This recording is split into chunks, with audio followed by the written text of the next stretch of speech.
ADHD lecture series. We're so excited that you joined us tonight to hear Dr. Jon Thomas, and hope that you will continue to join us to hear Elaine Taylor-Klaus speak for our January lecture. The mission of CHAD National and all of our chapters of CHAD is to improve the lives of children and adults who are affected with ADHD. We're a volunteer organization of trained professionals who offer support in a number of ways. We offer this free monthly lecture series on the second Tuesday of most months. We have support groups for parents, students, and adults. And we host a yearly resource fair to highlight ADHD Awareness Month that provides resources and information for our community. While we are volunteers, we cover other expenses through membership dues and donations. If you believe in our cause and have the funds to do so, we urge you to become a member if you are not already one. For 30 years, Dr. Jon Thomas has been involved in research, treatment, and training with adolescents and young adults who have ADHD.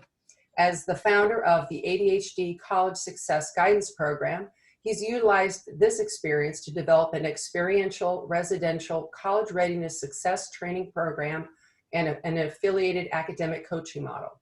His book, Thriving at the Edge of Chaos, Making ADHD a Superpower in College and Career, details the program components with engaging stories and illustrations that provides tools and strategies for students and adults to be successful. Coming this January, he will be offering a weekly podcast where he will continue to discuss current struggles that ADHDers are facing and how to overcome these obstacles to achieve their goals. Thank you, Dr. Thomas. Thank you, Pam, for that nice introduction, and thank you all for showing up tonight. In the book, I tried to create a common language that helps to explain some of the subjective aspects of ADHD so that people can feel heard and understood, and through this common language also access some skills and tools that will help them to, in my judgment, make ADHD a superpower. So what I'd like to do tonight, my hopes are that I'm going to help you to come to some common understanding or create a common language for some of what's going on right now with us and what we can do about it. So let me dip over here now to the, I'm going to disappear and put this slideshow up.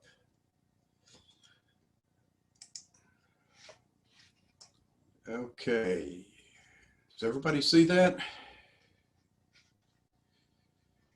Looks great. Cool. Oh, all right, so thank you. Oh, hi, Becca and Ed. So this common language, there's going to be, here's some of the terms we're going to go through tonight. But again, the more we can understand, the more we have words that help us to express ourselves and a common understanding, the better we can embrace new ways of, new ideas and new ways of doing things. So tonight, I mean, this one word says everything. It says so many things. It's loaded. We're all going through this, and it means a whole lot of different things to different people. I read somewhere that we're not in the same boat. We're in the same storm. Some of us are in a yacht. Some are in a bathtub. But we're all struggling. So it's important to be nice to each other. But to say the pandemic has been a trying time is like the Old Testament Noah saying, "Looks like rain." So what I want to do is to explain to you how this is affecting people with ADHD, especially young people. I work with adolescents and young adults, college students and recent grads. Everyone's suffering, but I believe that people with ADHD are suffering in a different way, and want to talk about some of what that looks like. For example, high school students. A young man that I spoke with recently describes going through his day. It's an hour and a half of lecture and worksheets with all the cameras turned off. All he sees is the teacher's face and everyone else's initials. And he sits there trying to pay attention. This is a kid with ADHD, gets a 15-minute break, goes to the next class, lunch, third class, and by the fourth class, it's all he can do just to be present. And at the end of the day, he's crying in frustration and just the stress of it all. So it's challenging in ways that are above and beyond what people with ADHD are used to, or any of us are used to. But specific to ADHD, in college, we have kids that are going through now. Many are in the middle of finals. They've been trying to make their way, hold it together, and pressing on, and they've gotten into the finals, and it's all they can do just to hold themselves together. They're going to come home burnout, depressed, anxious, stressed, because they went away to college looking for something very different than what they've gotten. They were looking for the social experience of connecting with new people and new ideas and ways of learning new outlooks on life. None of this happened. They've sat in a pod of a handful of people, or in some cases one or two, of the same people again and again doing online school. So yeah, they're burned out. So what I want to do in this presentation is talk about, is kind of explain how this burnout, how this the sort of the symptoms we're seeing, how that's come to be. Talk about how we can, and I specifically want to talk about what's known as surge capacity depletion, and give you some strategies to limit depletion and look at ways to approach restoring ourselves. So let me first talk about how some people respond differently to crises. Some people, they rise to the situation and grow. Some just survive, they endure, and others, well, they don't do so well. One of my favorite movies, if you haven't seen it, and I'm always looking for movies to watch during the pandemic, the Shaun of the Dead. We got these two characters here. Shaun's buddy here, all he does all day long is sit around and play video games. He's an introvert, and that's kind of all Shaun was doing as well. But then the zombie apocalypse happened, and this is the end of it. Shaun rises to the occasion. He becomes this leader. He saves people's lives. He finds new purpose and meaning in life, and his buddy becomes a zombie. But he's still doing the same thing. He's just playing computer games, but now he's a zombie and chained up. So way of thinking about it is that there's three ways that we can respond to any crisis or any experience in life. One is we can be fragile, we can be resilient, or we can be anti-fragile. The fragile is, and the examples are, fragile is like a candle in the wind. The wind blows and the candle goes out. Resilient is sort of like a campfire lantern. The wind can blow, but it's protected and it's not going to go out. It'll keep burning. Anti-fragile is more like a campfire. The more the wind blows, the brighter it blows. So this is a way of thinking is that, wow, I want to be anti-fragile. And there's a guy named Nassim Nicholas Taleb, a well-regarded economist who wrote a book called Antifragile, Things that Grow from Chaos and Failure. This is where I grabbed this concept. But as great as it may look, as compelling as it may seem to be anti-fragile, it's also important at times to be fragile or resilient. And so it's just a matter of knowing what to do and when. I want to talk more about that as we go along. So let me tell you my story. At the beginning of this pandemic, I remember feeling this sort of a surge of energy, and this, I belong to a men's group that we meet every week. And I remember one night announcing, yeah, I was born for times like this. And I remember had all these projects. I was building out an office at home, built a gazebo and a fence and put in a garden and did a writing project or two, and then took on a coach training. I had a bunch of things I was doing. I was really hitting. I remember one of my favorite meditation people, Tara Brach, one of her lines was, "We've been training for these times." So I was pumping along. Of course, like all therapists, my caseload was an overload, and then something happened. I hit a wall, and suddenly I couldn't keep going the way I was going, and it happened fairly quickly. It felt like depression, and it felt like burnout, and it had hallmarks of depression. One of the things we call anhedonia, loss of interest in things that were previously enjoyable, fatigue, depressed mood. I lost my appetite. And so I checked in with my therapist and started talking, and I bumped into some old issues and worked through them. But I wasn't, I said, I don't know if this is depression or burnout or something in between. And then I came across this article on something called surge capacity depletion. And I said, that's it. Surge capacity depletion is what happens in systems where, like humans, we have a reserve, we have some capacity, some energy we hold into reserve, and in crisis we'll surge with that reserve. And then when the crisis is over, we restore ourselves and come back to homeostasis. One of my favorite groups, being from the South, there's this group called the Cajun Navy. During whenever we have a hurricane, these guys go out in boats and they work around the clock rescuing people from their homes. And then when it's over, they all hang out and they go home, they rest, they restore, and and then they come back to they come back to homeostasis. So the thing is right now, whoops, I'm missing a slide here. The thing is that crises like this have beginnings, middles, and ends. The hurricane hits, there's the aftermath, people go out and rescue people, and then it's all over and they rest, and then it's on to the next thing. We've been doing this for a long, long time. I remember at the beginning, when in the first few months of this, we're like I tell people we're at the beginning, we're looking for where the middle is. Now we're at the middle and we see an end in sight, and that's hopeful.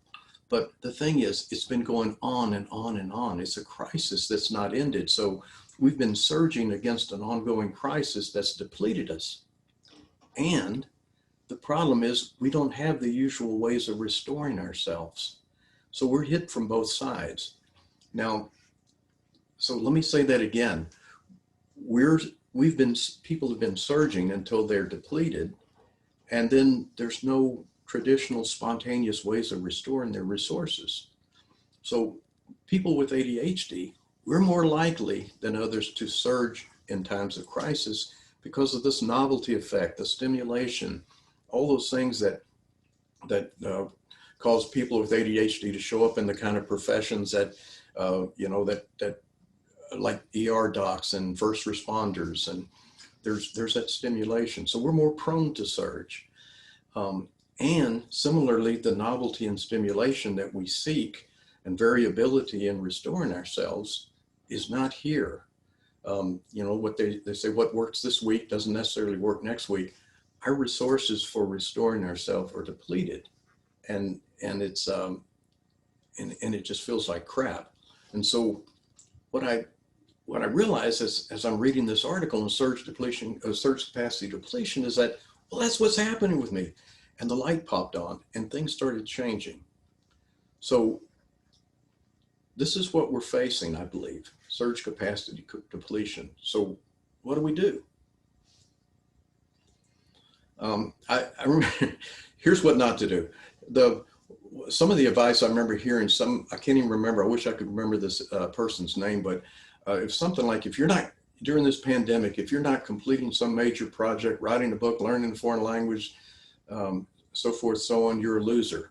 Well, that's, it's not only is it unhelpful, but it's caustic and damaging, because a way of thinking about it, well, this is my quote, we don't have the luxury of thinking this way now. A way of thinking about this is that, and this is one of the models we use with young people we work with, that anytime you have a goal or a problem you want to solve, it requires three things: method, motive, opportunity. You need to know how to do it. You need to be able to motivate yourself, and you need to have the opportunity, all the elements and resources necessary to accomplish it.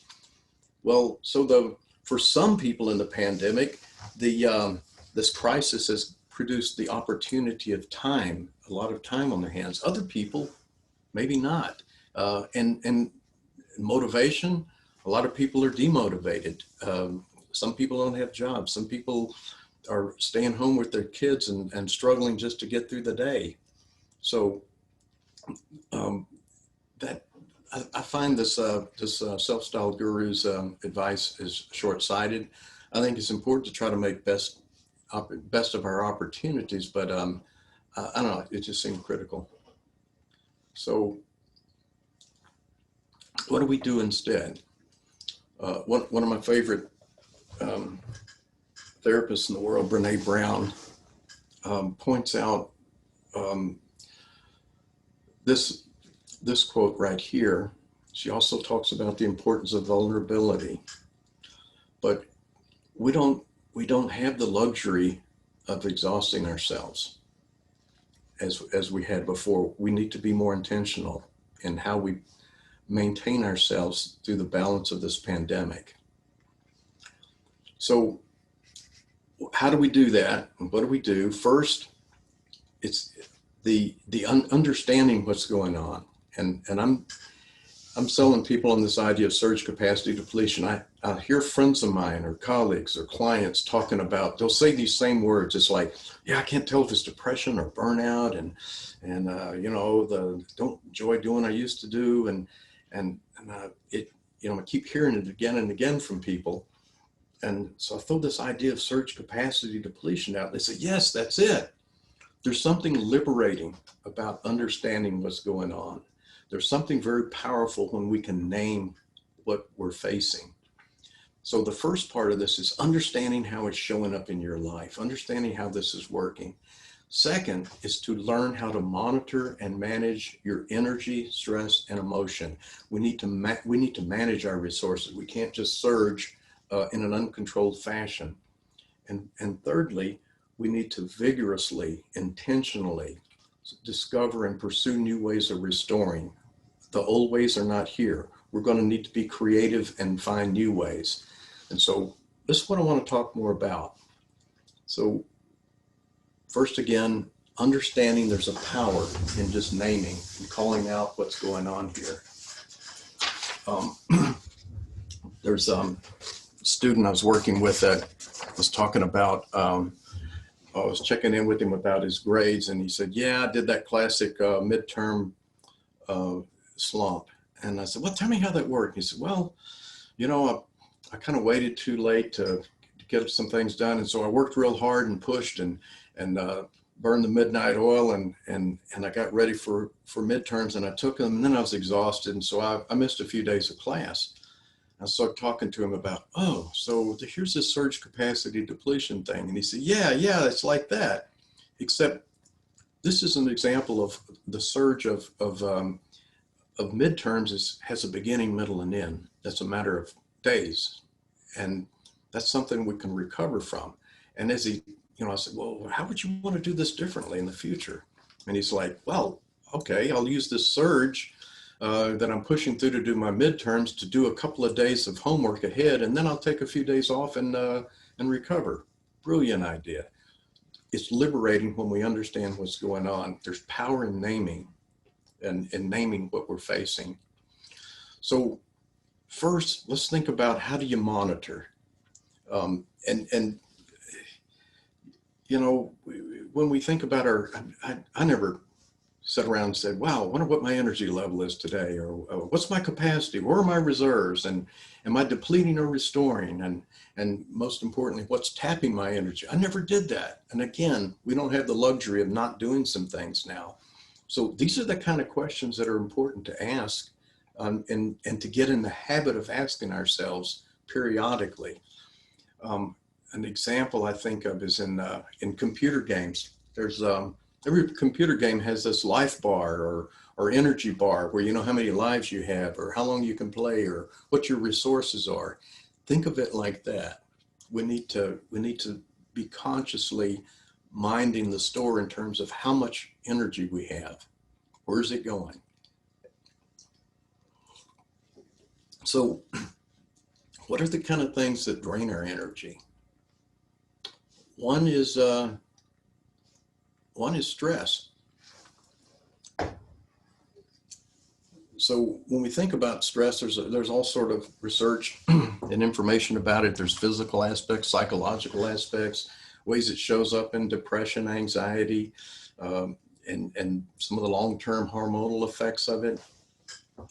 But a way of thinking is stress is our response to a situation that taps our energy. And in fact, it doesn't have to necessarily be a negative situation. There's a concept of eustress. It's stress that occurs around positive events, like a wedding's a happy event, but it's, even happiness can if we don't deal with that emotion, can knock us down. So here's a model that we use with young people we work with. The way of thinking about stress is that there's this wagon that we're pulling, but we're facing away from it. And typically we're not turning around and looking and say, wow, what's in here? What am I pulling? We just pull. And if we ever turn around and look at all, it's because, well, we can't pull anymore, or it's gotten too heavy, or we're getting exhausted. So it's only that typically at those times that we turn around and say, wow, what have I been pulling in this wagon?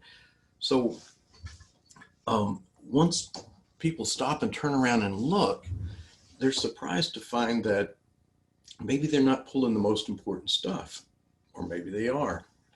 One of the models we use, again, with young people is this concept of crystal, steel, and plastic.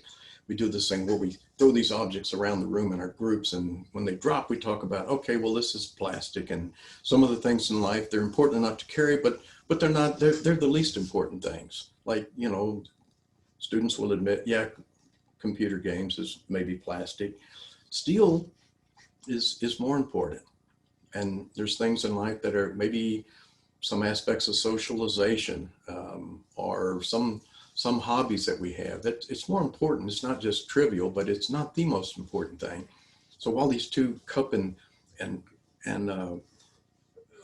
steel cup is flying around the room in this sequence, I'd grab this wine glass and throw it out, and the instructions are, well, to catch it and throw it to the next person in that same sequence, while these other two objects are floating around.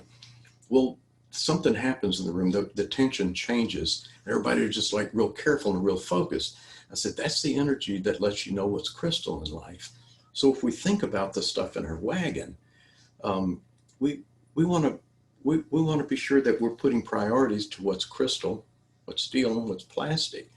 And if there's something that needs to drop out, well, of course it's going to be plastic. So this is just a way of a visual touchstone for monitoring what we're carrying, what's contributing to our stress, and what's important.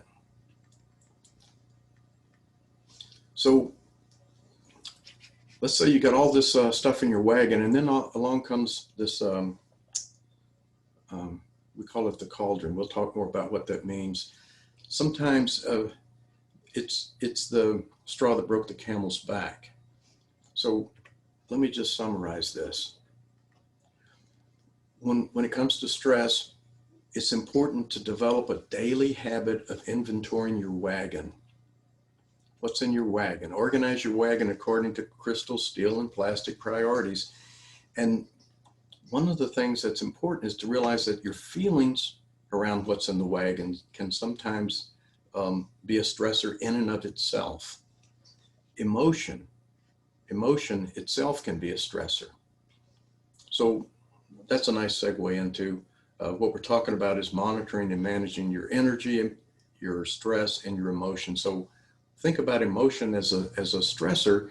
First step is to learn something about emotion.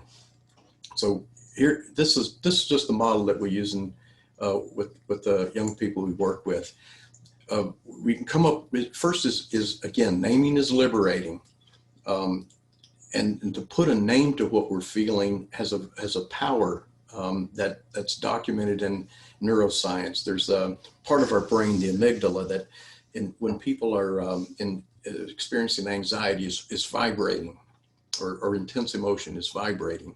And when they call out that feeling, they put a name to it, it stops vibrating. There's a power in naming. So what we do, we teach that there's all these different feelings that we could come up with thousands of them tonight if we all sat here and started calling them out. But to make it easier and to be able to name it more easily, we say there's 5 basic feelings: glad, sad, mad, afraid, ashamed, and all these other words, all these other adjectives will fit beneath one or more of these. Now, here's the thing. The bane of our existence is that we can and often do have all 5 feelings going on at any given time.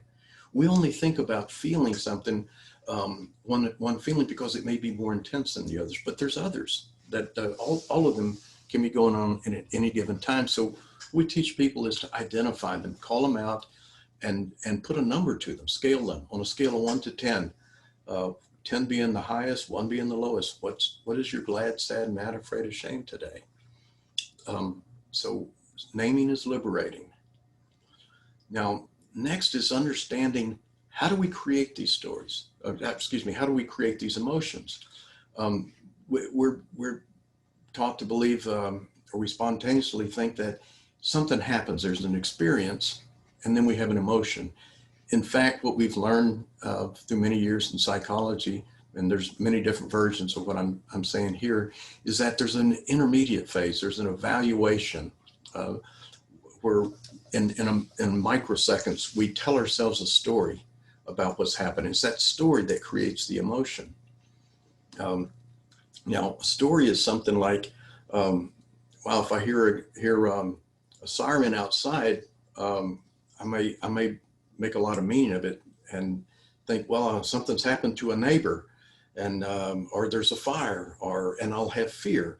But then I'll look outside, and let's say maybe it's a parade. I say, oh, well, okay, and then I'll feel glad. I won't feel afraid anymore.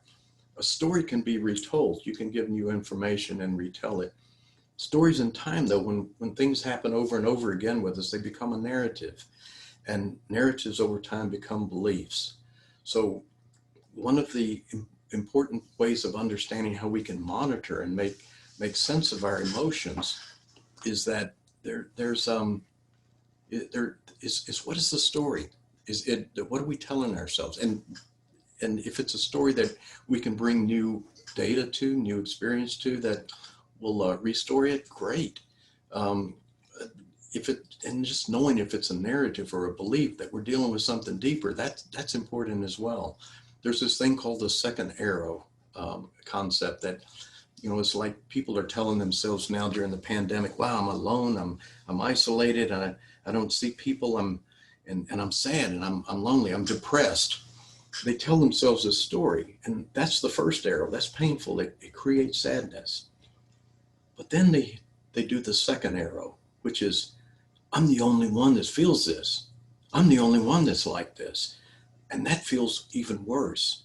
So a restoring here is that, yeah, there's some things going on here. It's tough. There's beginning, middles, and ends. And we're in the middle looking toward the end.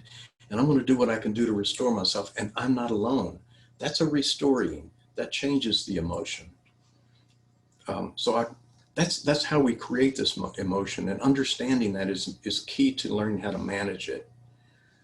Finally, once we create an emotion, we need to do something with it. It's just neurochemical energy. It needs to have an outlet. It goes into expression, or it can become a source of motivation, and we can turn it into action. When we do that spontaneously, sometimes it doesn't turn out well, especially anger. When we do it with forethought, like going for a run when you're angry, it's a different thing. Putting it into expression, finding some outlet, is an important thing to do as well. I'm going to talk a little bit about meditation later on. Meditation is a form of expression. It's a self-expression. It's a conversation with ourselves in some ways that helps us to manage the emotion that we're experiencing. So that's just my theory I'm putting out here. But if we don't put this emotion into expression or motivated action, it goes into what I call the cauldron.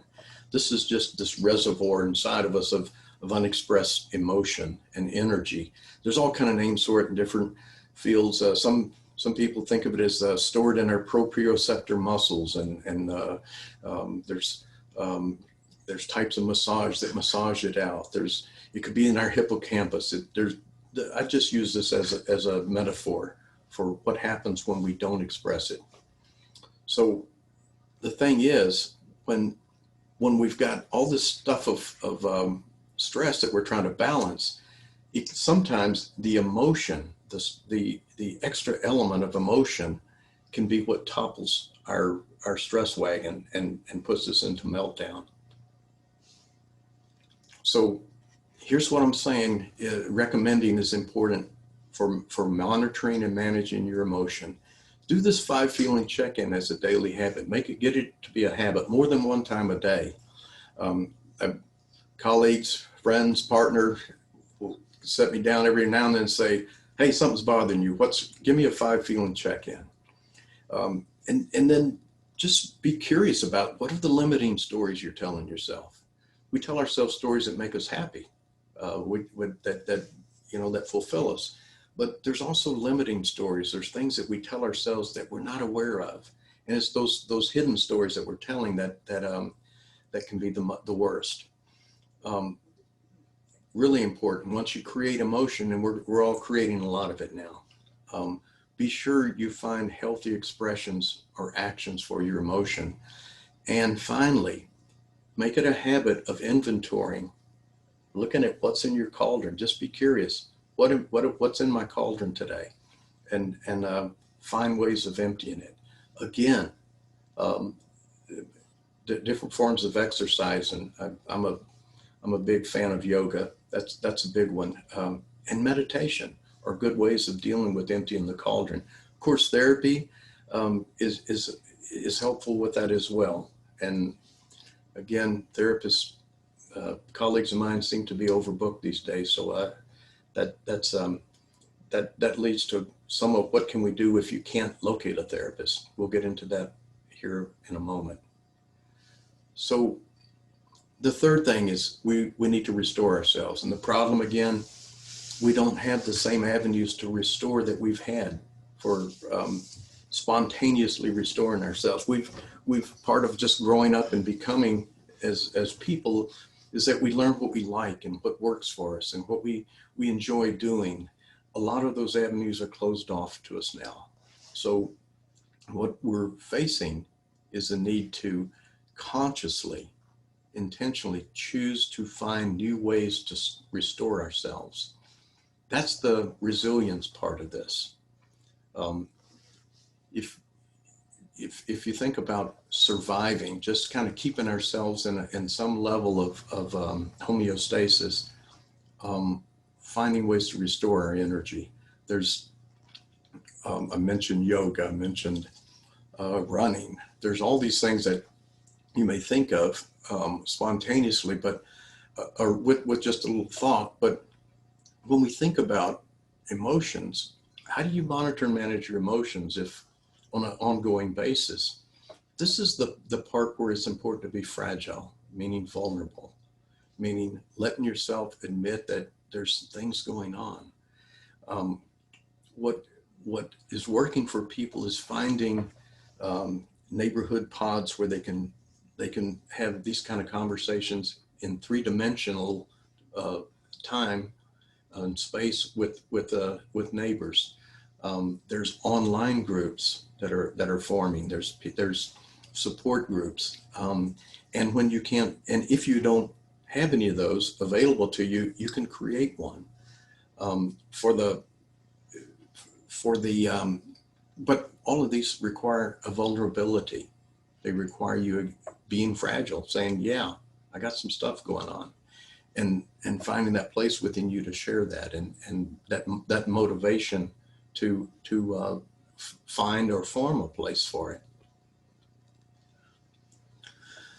Oh, I kind of got ahead of myself. So again, seek and create new virtual connections through organizations. Some of our standard go-tos for social connection are still there, but they're virtual. They're two-dimensional now. Another way of thinking is think about your deeper passions. One of the dare I say silver linings of the pandemic has been it's required people to be more introspective. It's required them to examine what we're doing and why. We're finding deeper meaning in our experiences.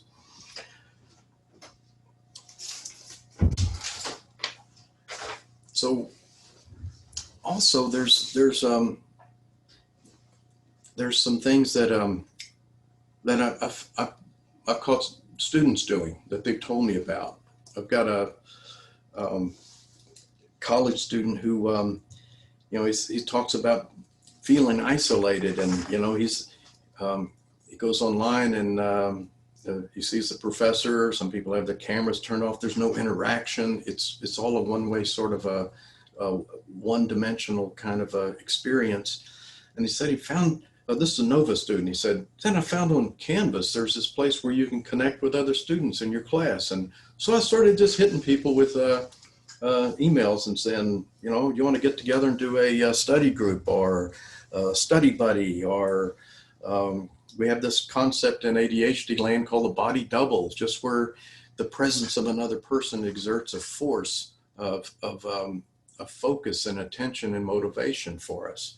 And so he's reached out, he's created this virtual study group, and has one or two homework partners. So that's the kind of stuff that was maybe occurred when you were in a classroom and you happened to get to know somebody next to you. But again, in these times, we're going to need to be intentional about it. We're going to need to reach a little bit further. Had a high school student just last week said, they talk about how all the cameras are off and there's reasons for that. And I said, well, what are the, I know the reasons that, people are afraid they'll take pictures of them, post them online. And he said, well, a lot of people don't want to be the first one to turn the camera on. And he said, and what I'm going to do tomorrow morning is I'm going to turn my camera on, see what happens. So it's like taking a risk and stepping out, reaching out. I think about the difficulty that we're facing now, again, in this thing of managing our resources and not depleting and restoring. One of my heroes was a man named Viktor Frankl, who was a psychiatrist who was in a Nazi prison camp. And while there, he developed this whole new perspective on therapy called logotherapy. And one of the things that I remember in reading is that he said that, there were days that all I could do is look out the window and see the sun come up and celebrate that and be glad for it. What we're finding in neuroscience research today is that people who are happiest are those who can every day find something that they can call out that they appreciate, they're grateful for, they're glad about. This is another very good habit to get into. I know you've probably heard this a whole lot, but gratitude lists are valuable and they're important things to have now. It's another good habit to install.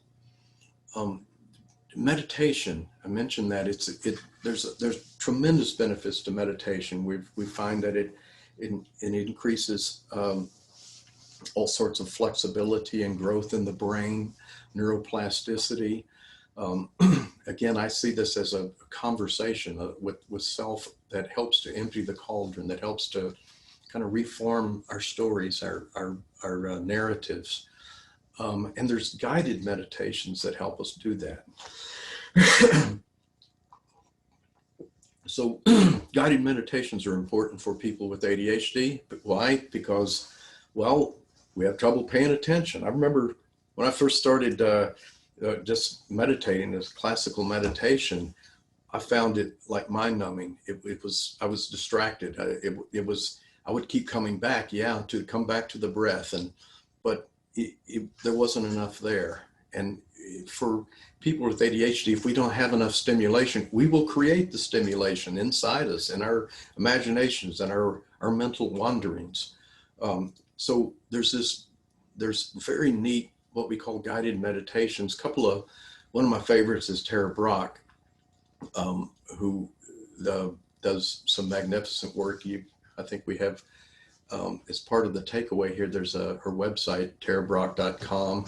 She has a colleague named Jack Kornfeld who has some different meditations, guided meditations around specific subject or specific issues.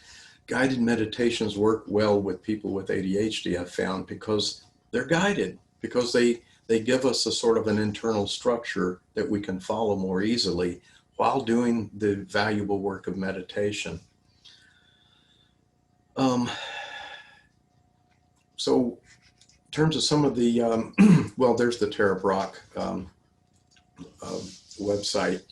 Also want to recommend, if you haven't seen it yet, Brenee Brown has a TED Talk called The Power of Vulnerability. It's like, I don't know, 12, 14 minutes. And I recommend that you haven't seen it, you watch that. It's for times like this, for helping us learn how to touch that part of ourself that needs healing.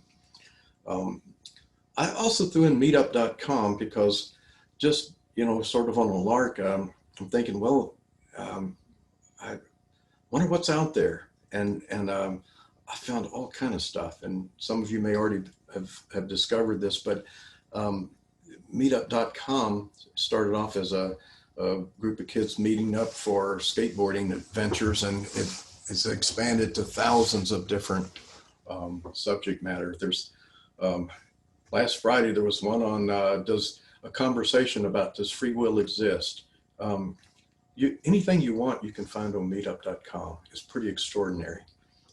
And so what I've pulled from tonight, I'm plugging my book again, but if you want to dive down deeper into this, chapters 11 through 14 is where I pulled most of what I've presented to you tonight. So what I've been doing here is describing to you, and my hopes is explaining how this idea of surge capacity depletion is an important and useful model for what's been happening, and that by being able to call it out, identify with it, to name it, that gives you some freedom, some movement toward doing two things. One is learning how to monitor and manage your resources, and secondly, how to consciously, or at least set the intention to restore yourself. And again, oftentimes, it just takes the intention, setting the intention. Like the young man who decided he was going to come up with a better way of dealing with the mid-semester slump. Once he identified this and set that intention, creativity took over from there. As you set an intention, say, hey, you know what? Yeah, this sucks, and I'm choosing to be happy, and I want to find ways to be happy and to restore myself. Your curiosity will carry you in some directions you may not have gone before. And finally, a cautionary note. I'm saying this to myself as well as to you all. I surged at the beginning of this pandemic. As I said, I got a lot of things done. I accomplished a whole bunch, and I paid the price. It hit me hard. When I burned out, it hit me hard. I had to really consciously work at restoring myself. I do yoga twice a day, meditate twice a day. I reach out to friends, family. I do a lot of things intentionally and consciously. Now, I said things, there's beginnings, middles, and ends. We're now at the middle and we're looking toward the end. We see an end in sight. The temptation of people with ADHD is going to be to surge again. And that's the, it's sort of like what I call sharky waters. It's like, I remember a survivor of who got shipwrecked, talked about their month's experience at sea. And the scariest part was when a ship was there to rescue them. They had to jump off of their raft and swim to the boat. That's when they were worried about, they were the most afraid because the end was in sight. And they were there, I call that sharky waters. It's right now we're kind of like in sharky waters. It's a time, when the cavalry's coming, you don't stop fighting, you keep fighting. And so that's what we need to do now. We need to still be mindful that we can burn ourselves out, and that we need to be thoughtful about it. I always like to say the only person who tried to sprint a marathon died doing it. The ancient fellow, the Greek soldier who ran to marathon, basically when he got there died because it exerted himself. So don't try to sprint a marathon is my advice on this. Let's see here. I think part of our takeaway too, there's a glossary of terms that we've talked about. And I think we'll be sending this stuff out to you as a takeaway. And so I thank you for attending and for your attention. And looks like we have time for questions and answers. Yes, we sure do. All right. Well, I'll just hit the stop share here and come back to the screen. So if anybody has any questions, nobody posted in the chat, which is okay, and that's fine. If you have a question, you can unmute your mic, and hopefully we won't have too many people crossing over for questions. So anybody may start.